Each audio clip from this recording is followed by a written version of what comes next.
Okay, so let's get started. Namo tassa bhagavato arahato samma sambuddhassa. Namo tassa bhagavato arahato samma sambuddhassa. Namo tassa bhagavato arahato samma sambuddhassa. Honor to the Sublime One, the Worthy One, the Fully Enlightened One.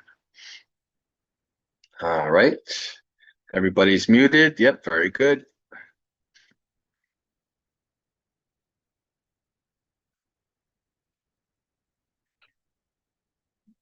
Okay, friends, so we have two perceptions for today, this morning, although technically one is not a perception.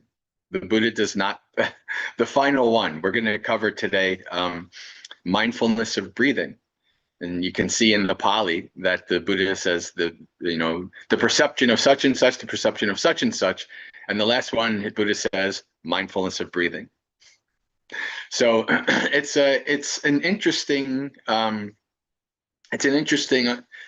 to try to understand why the Buddha would put mindfulness of breathing among the 10 perceptions and not call it a perception.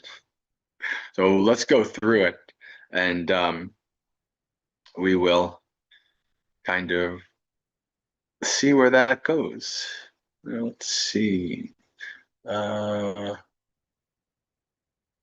Share.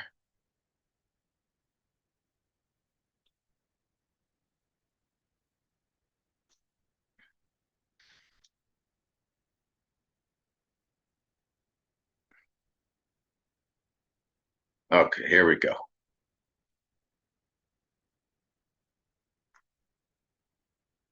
You see here the perception of impermanence, etc., which we went over the other day. And what is mindfulness of breathing? So he doesn't call it a perception. But let's read and see what we're talking about when we go over mindfulness of breathing. Anapanasati can literally be its own retreat.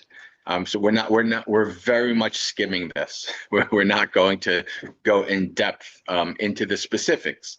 Our focus here is how it fits within the perceptions and changing, mental frameworks to align our perception with the Buddhist teachings, the nature of reality, etc. So here, a bhikkhu, having gone to the forest or to the foot of a tree or to an empty abode, sits down. So we have all the other perceptions. We have the first part, going to a secluded place, being physically secluded. But here we have the preparation for meditation, sits down, having folded his legs crosswise, straightened his body, and set up mindfulness in front of him. Just mindful he breathes in, just mindful he breathes out. And those of you familiar with my guided meditations, or even just this is your first time getting them, you'll see that my basic guided meditation is bringing you through the beginning steps of Anapanasati, right? So you just start out with just being mindful of the breathing in, mindful of the breathing out. And you can do this in a variety of ways. You could do it at the nose. You can be aware of the chest rising and falling, or you can just simply be aware that the body is breathing. So that's the beginning. And now here come the steps. Breathing in long, he understands I breathe in long. Or breathing out long, he understands I breathe out long. Breathing in short, he understands I breathe in short. Or breathing out short, he understands I breathe out short. So this is where, in the guided meditation, I say sometimes the breath is long and deep, sometimes short and shallow. And this is pointing to the breath changing, right? This is pointing to, in many ways, perception of anicca, right? You're watching something, because it can be hard to notice impermanence on even across a day. But if you're watching something like the breath coming in and out, and you're observing you're controlling the breath or you're not controlling the breath is changing over time, This is giving you that perception of anicca, the perception of how things really are, and also can lead to the perception of things like abandoning, which we're going to go over in this talk after this. So, so that's the first couple steps. And then experiencing the whole body, I will breathe in, experiencing the whole body. He trains thus, experiencing the whole body, I will breathe out. Now, this step is debated. Some people say the Buddha is talking about the actual physical body, and others point to the Buddha in the sutta saying that the breath is a body among the bodies, and we're talking about the full cycle of the breath. And I fall on the, and Bhante Gunaratana falls on the full cycle of the breath camp, and so that's the way I teach it. So when we during the guided meditation, when I was like observing the breathing in and the pause, and the breath, the lungs are full of air, the breathing out and the pause, and the lungs are empty of air.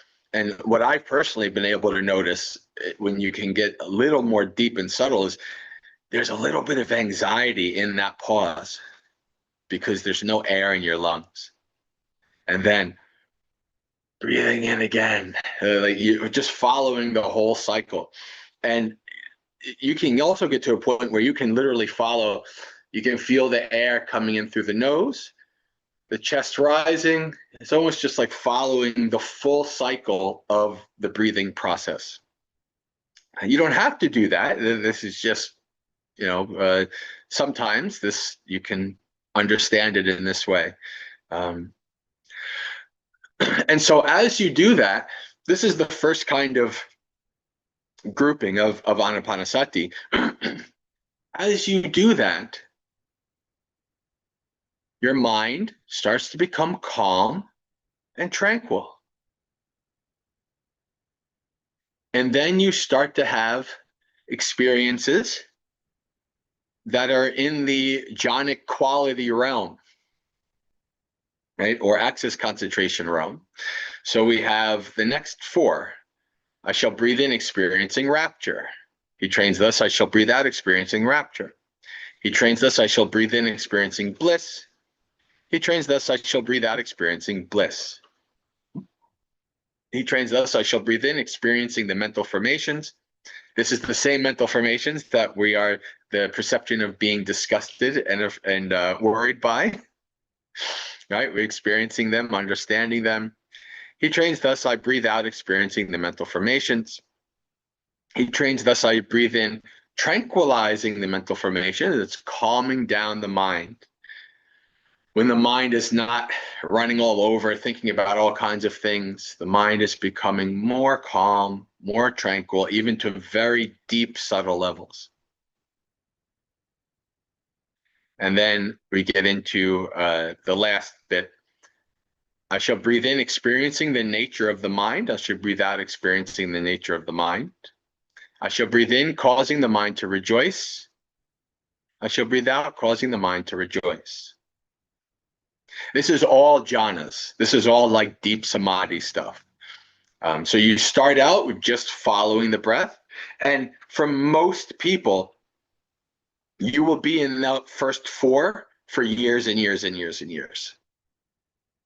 Because you're training the mind. You're training the mind to stay with the breath. You're training the mind to perceive the breath, what is beyond the breath. Like I remember during a retreat, as I've said, like mindfulness of breathing and I have never been the best of friends. There's asthma, allergies, mucus all over, all kinds of. If you ever attend morning monastery experience, you've heard it. So, so breathing and I have not been the best of friends. And so I, especially in the early days before I accepted, well, that's just part of my path, and I still do it anyway. But in the early days when I was kind of agitated about it, and I remember going to a retreat, and Bhante Gunaratana said, if the breath is boring, you're doing it wrong. And I said, yeah, Bhante, whatever. If you say so, Bhante. This is a long time ago. I was a layperson. This is like the early days. And And after a couple of years, actually, I realized what Bhante was talking about. It's, oh, no, Bhante was right. Bhante was right. Because what happened was my ability to see deeper, my perception of what I was observing changed. The breath seemed just kind of boring. It's just the body breathing in, breathing out, breathing in, breathing out. And actually, it was my deep Satipatthana practice that made me realize that actually what we often see is just a surface level. We say, oh, I have a pain in my knee, and it feels like this one mass of throbbing mass. But if you see deeper, you actually see that it's multiple spots, and it's moving, and it's fluctuating, and all these kind of things. And it's the same with the breath. The perception is, yeah, okay, it's just breathing in, breathing out. But actually, no, it's way deeper than that. Things are moving, fluctuating, changing. When you have the right perception, when you're in the right state of mind, the breath is never boring. Actually, you get into states where you can just, the whole world could be going crazy around you, and I'm just chilling on the breath. Well, I don't need to go anywhere else. What's all this stuff happening? What's all this, even during those states, your mind, all kinds of thoughts, like a stream of things will happen in your mind, but you just recognize it's there, and it has no attraction for you whatsoever. You're just very peaceful and content, and kind of energetic to stay with the breath, to keep investigating, to understand. And this allows us to.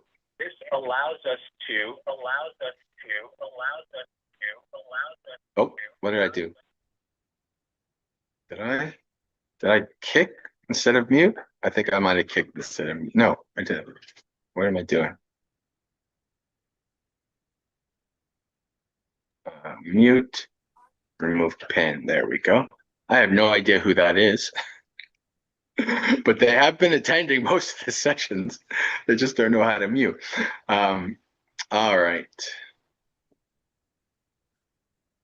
So let's finish up on mindfulness of breathing.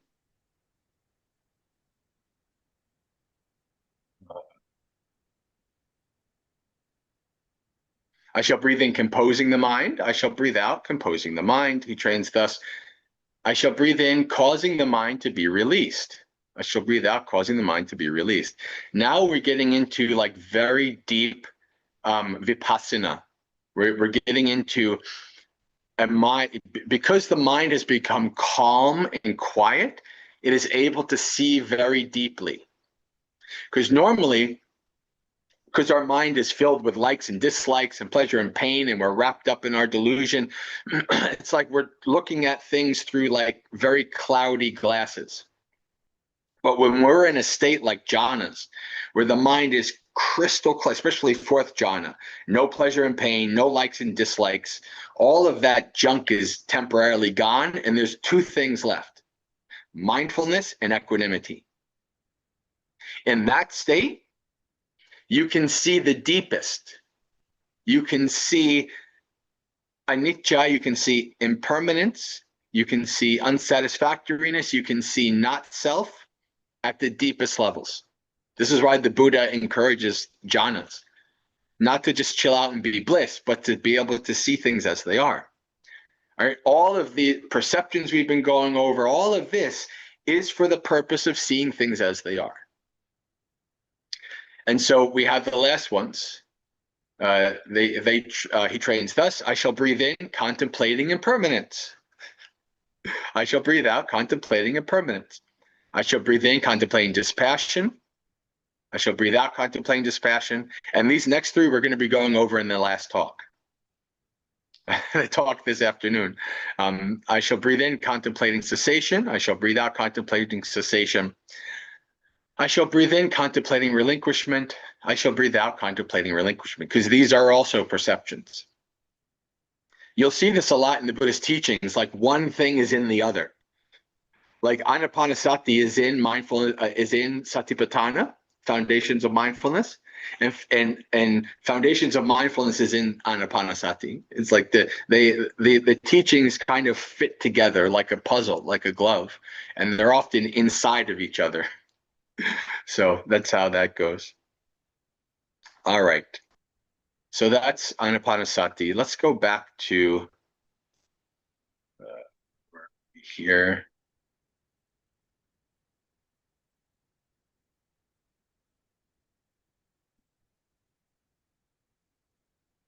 Perception of abandoning. All right. So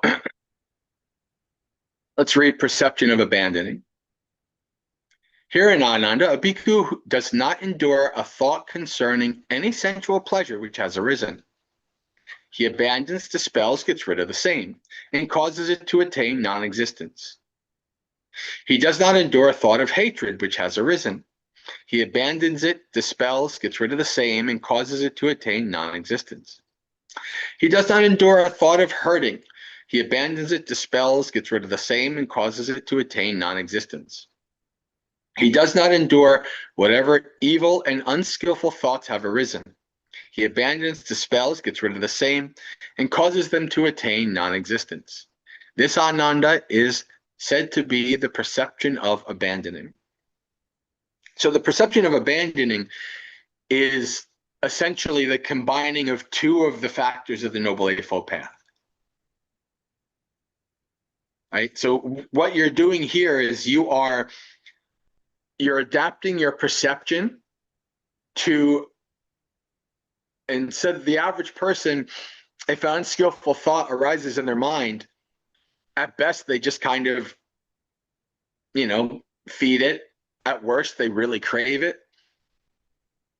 But the perception that we're trying to develop here is that we do not want to have at all any kind of encouragement, condoning, or feeding unskillful, bad, evil mind states. That's what this perception is about. So the three in the first section, the first three that are mentioned are actually the first three in Samma Sankappo, right intention. First one is Nekama Sankappo. That is the intention of letting go, of abandoning. The second is Avyapada Sankappo, which is the intention of letting go of ill will, right? Developing goodwill. And the third is Avihingsa Sankappo, which is letting go of harmfulness, developing harmlessness, right? So we want here any thoughts that's related to craving for sensual pleasures, hatred and ill will, or the desire to harm other beings. We know that these thoughts will simply lead to our suffering and the harming of others. There's a sutta, Majjhima Nikaya number 20. We don't have time to go over that. Actually, we just did go over that in last week's Dhammapalooza. So if you want to check out going over that and me giving commentary on it, you can check out the last week's Dhammapalooza. But the idea in the sutta is the Buddha starts to discriminate his thoughts into two categories. One is a category of Samma Sankappo, good intention, right intention. That's the thoughts of letting go, goodwill, and harmlessness. And the other is thoughts of the grasping and clinging and craving, thoughts of hatred, and thoughts of harmfulness. So the Buddha, the first step is, in your mind, you are observing thoughts that are arising and you are judging them. You are saying, this thought is an unskillful thought. It will lead to my suffering and the harm of others. And when you recognize that, you abandon it. So this is the perception here. The perception is changing your perception to the point that you will not accept or allow any unskillful, harmful mental states to abide in your mind. Now, there's a little trick here, because this, especially if you're newer, you might think, well, that means I just have to force it out of my mind. Let me try to push it out. And this is actually not what the Buddha is saying here. Because if you get some meditation under your belt, what you find out is when you start trying to push and force things out, it actually makes them stronger. You're feeding them. You're feeding them just as you would feed them if you were infatuated by them and you kept, oh, I want to think more. I want to think this thought more and more and more. So abandoning is letting go of any kind of craving, attachment, desire, any kind of feeding it. How do you feed something? Thought of hatred arises and it feels good, and you're like, yeah, I hate that person. They did this and this and this, and they deserve everything they get. And right? That's feeding it. How do you abandon it? Thought of hatred arises. Ah, I see this. I'm not going to engage with it. I'm not going to feed it. I'm just going to let it go. Right? Now, of course, that sounds hard, and it is. It's a practice. But the more you develop your meditation, the more you develop the Noble Eightfold Path, the easier that gets, because you're able to see unskillfulness arise in the mind, and you are not automatically wrapped up in it. Just like you're able to see pleasurable things arise in the mind, painful things arise in the mind, and you're not automatically wrapped up in it. But as a Buddhist practitioner, what we're trying to do is develop right effort. Right effort, simply put, in one line, is abandoning all that is unskillful and evil and developing all that is skillful and good. So we want to have the mindset, the attitude that at the very least, we won't feed this. We might have a really strong aversion, really strong negative mental states, and we're overpowered, right? We can't just say, I abandon you, right? You might say that, but you actually don't, and it's not going away. And you'll experience that. That's normal. But at the very least, you want to try to be mindful of that state, reflect on the danger, right? What danger will arise if I keep feeding this state, or if I act out in this state? And in doing so, you're actually not feeding it. You're starving it, which is what we want to do. The Buddha literally uses these words. There's a sutta called ahara, nourishment. And he literally talks about like starving the hindrances. Starving them by not giving them in the guided meditation. When I say, right, when the distraction is there, what do? You don't try to get agitated and push it away, nor do you continue to be infatuated by it, wrapped up in it. You do your best to let it go, to let it be, to give it no effort, energy, or attention. This is the right mind state.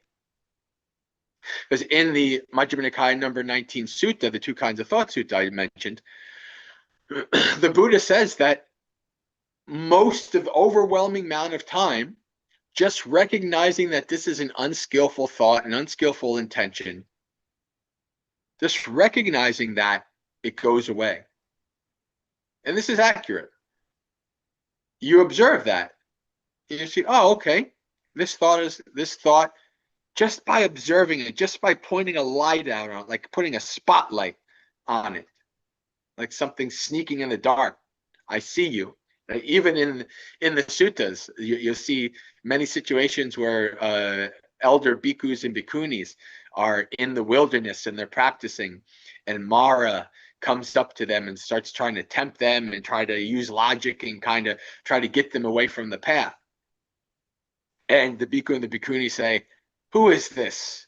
Ah, I see you, Mara." And then it says, Mara goes away dejected. Right? So even the Buddha talks about this, how this works. Now, the problem is, Mara never gives up. Yeah, but Mara goes away, but then Mara flanks around you and attacks from another angle. So it's not like you just say, I abandon this unskillful thought, and then for the rest of the day, I won't have it. No, no. Even sometimes 20 seconds later, another one comes from another angle. That's Mara attacking again. And you say, this thought is in my mind. I'm not going to try to push it away or force it or anything. I'm going to reflect on it. If I fed this thought, it just leads to my suffering and the harm of others. I'm going to let it go. And if you have that wisdom, that insight, then you don't have to force yourself to let it go. You just automatically know this. Just why would I do this? This just, it's like you're punching. You don't. Nobody has to tell you that punching yourself in the face is going to hurt and it's not worth doing. So you don't do it. So you just say, oh well, if I fed this, if I follow it along with this line of thinking, it's going to just lead to my suffering. I'm not that dumb anymore. I'm still ignorant and foolish, but I'm not that dumb. So I'm not going to do that. I'm just going to let that thought go. And when you don't engage with things arising in your mind, you don't feed them, they will go on their own time. Things will arise, they'll persist for a time, and that persistence might seem like it's forever, but it can't be, because everything is impermanent and unstable. And then it'll just go away. If you don't engage with it, you don't feed it, it will go away. It'll come back. It might come back in 10 minutes from now. It will come back, but you continue to not feed it. And as you do that over time, it becomes weaker.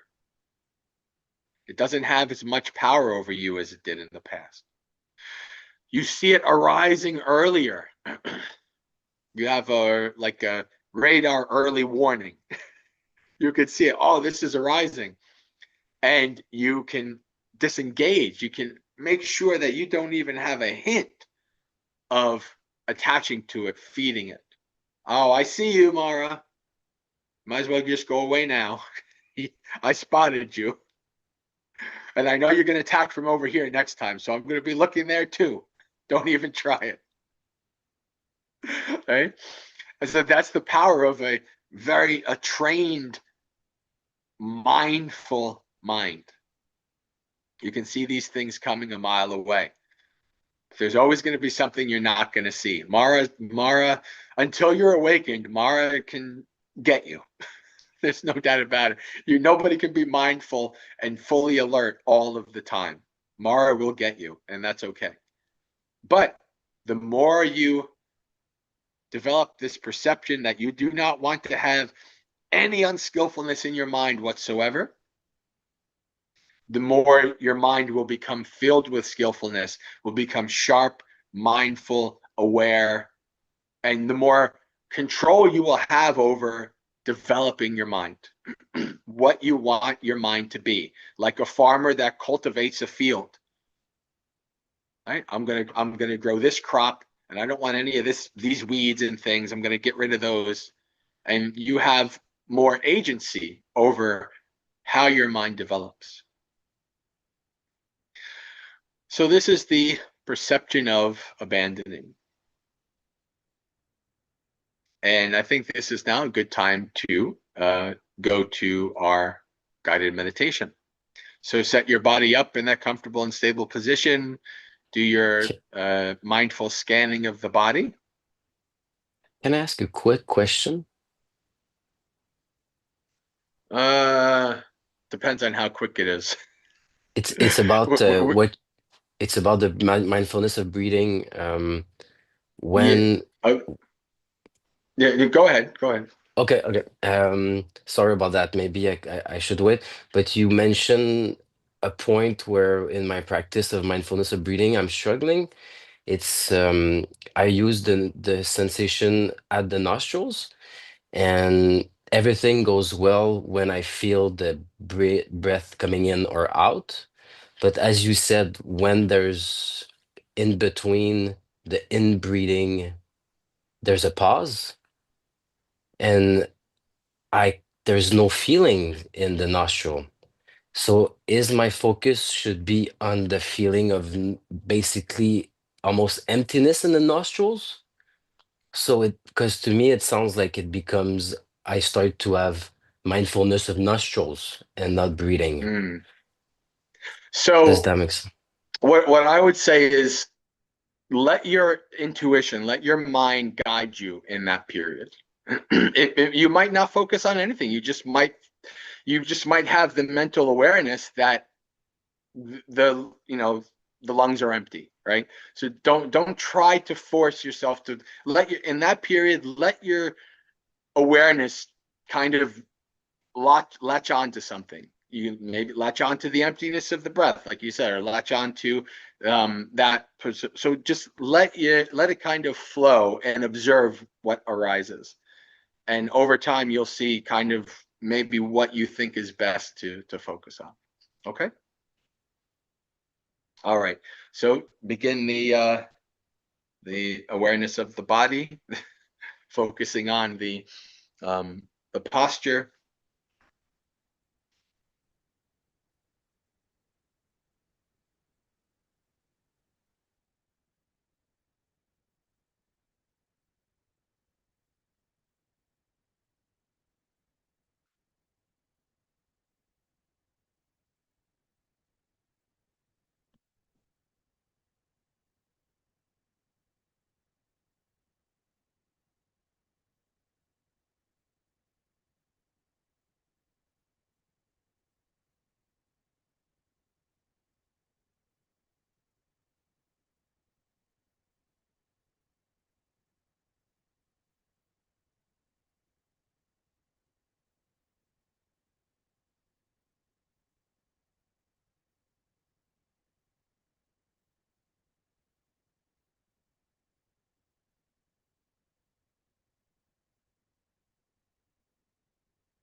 As you develop this skill of scanning through the body, you can even have this awareness throughout the rest of the meditation.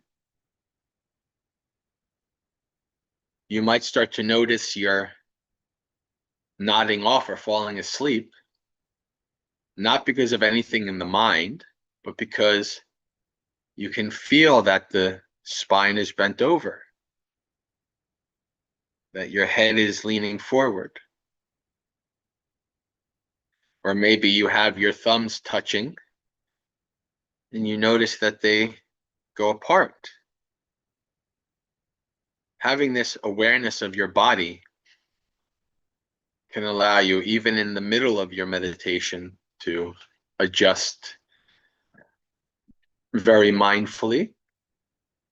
And even this minor mindful adjustments won't really take you out of your deep states. You just adjust your posture back and then go back to the breath. So developing this skill of scanning through the body is not just for the beginning, but can be very helpful throughout the whole period that you're sitting to meditate.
Whenever you're ready, take your 3 deep breaths and start following the breath. Lay down your burdens.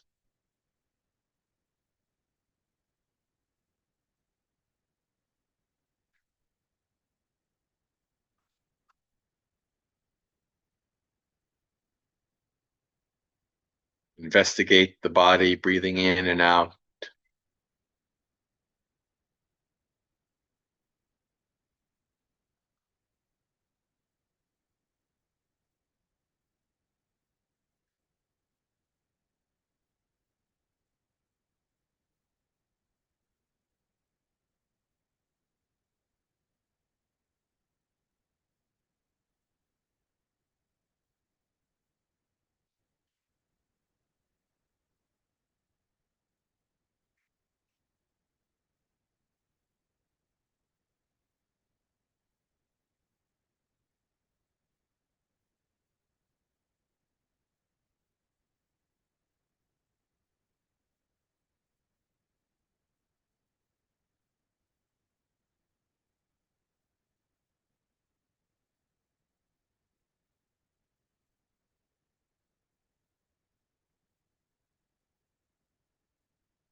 Remember to acknowledge, let go, and return.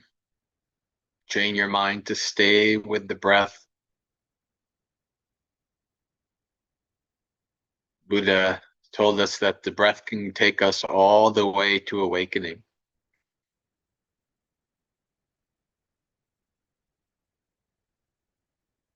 So do your best to stay with the breath, to understand it as deeply as possible,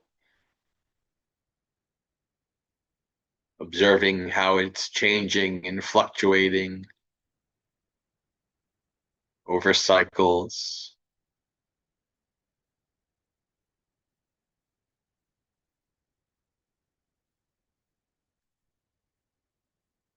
Stay with the breath. Calm the mind and the body.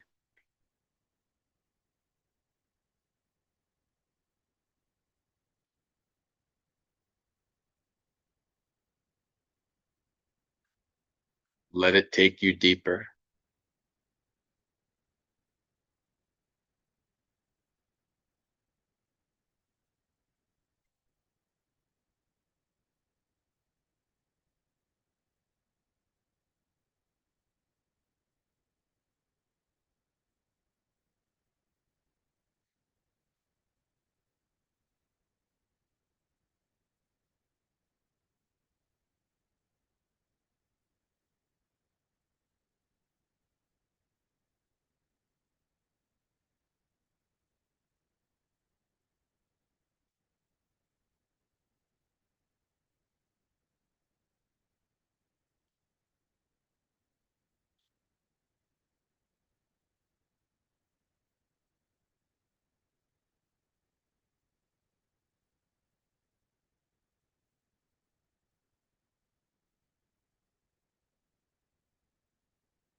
Acknowledge, let go, and return.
For the rest of the meditation, we'll practice understanding the thoughts that arise.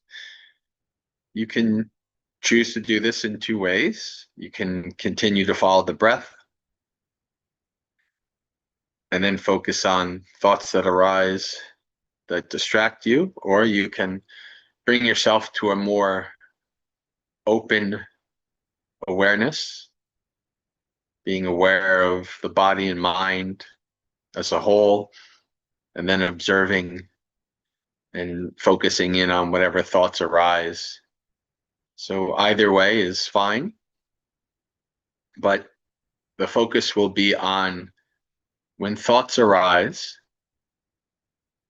you ask yourself the question, is this a skillful or an unskillful thought?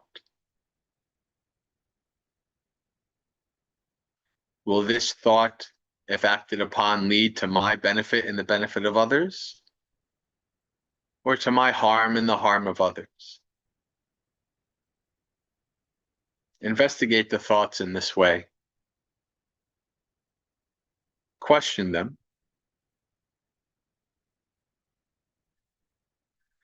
What is the logical progression of feeding this thought?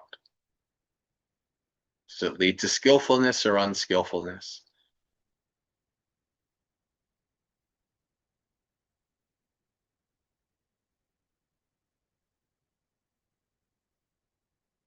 And if it leads to unskillfulness, you recognize this,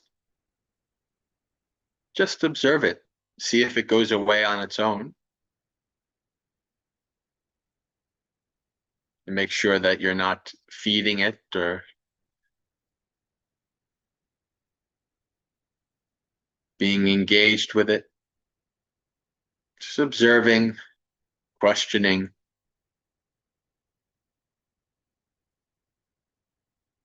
and then letting go.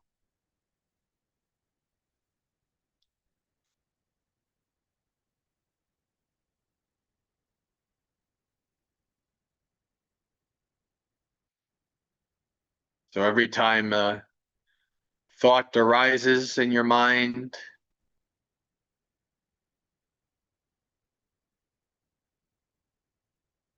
judge it and investigate it in this way. Will this lead to my benefit and the benefit of others, or my harm and the harm of others? If I were to allow this thought to stay in my mind and lead to action, abandon the unskillful, develop the skillful.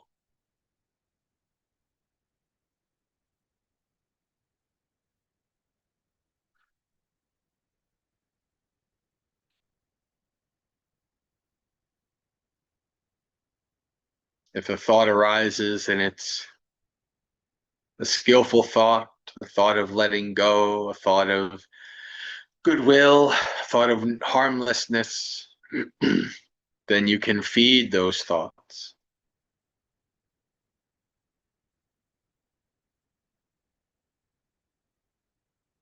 Recognize that these are skillful thoughts that will lead to beneficial outcomes.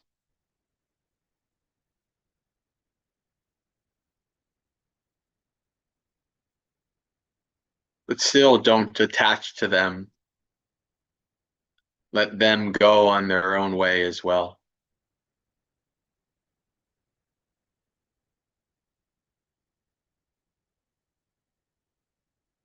Or as the stream of thoughts and impulses arise in your mind, separate them into those two categories. Recognize what they are and let them go on their way.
If you get wrapped up in the thought, just do your best to remind yourself that you are trying to investigate the thought, to identify whether it is a skillful or unskillful thought.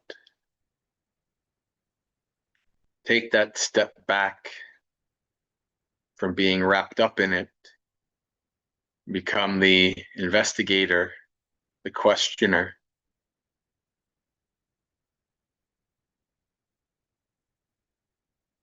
Follow the logical conclusion, progression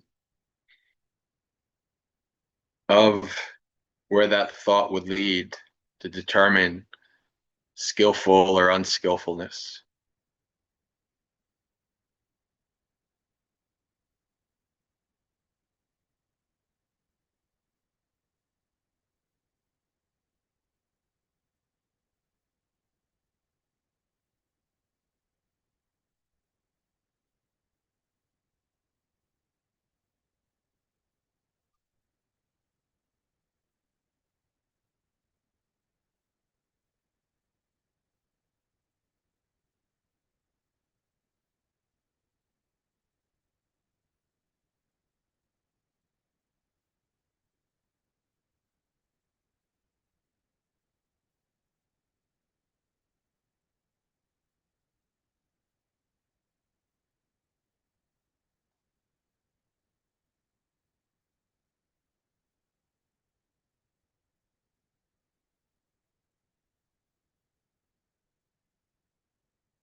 Just remember that this technique, this questioning, investigating, and categorizing your thoughts in this way is not just for sitting on the cushion.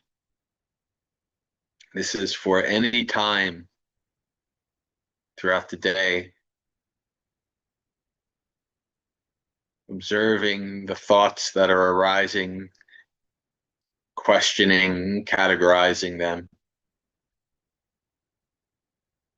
starving the unskillful, feeding the skillful.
Slowly start to open your eyes, becoming aware of the room around you and your body's position in it.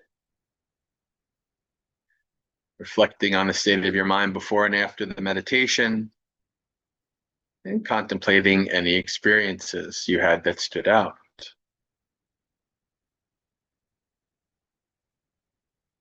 All right, friends. So we have one more block to go. So we will come back together at 1 p.m.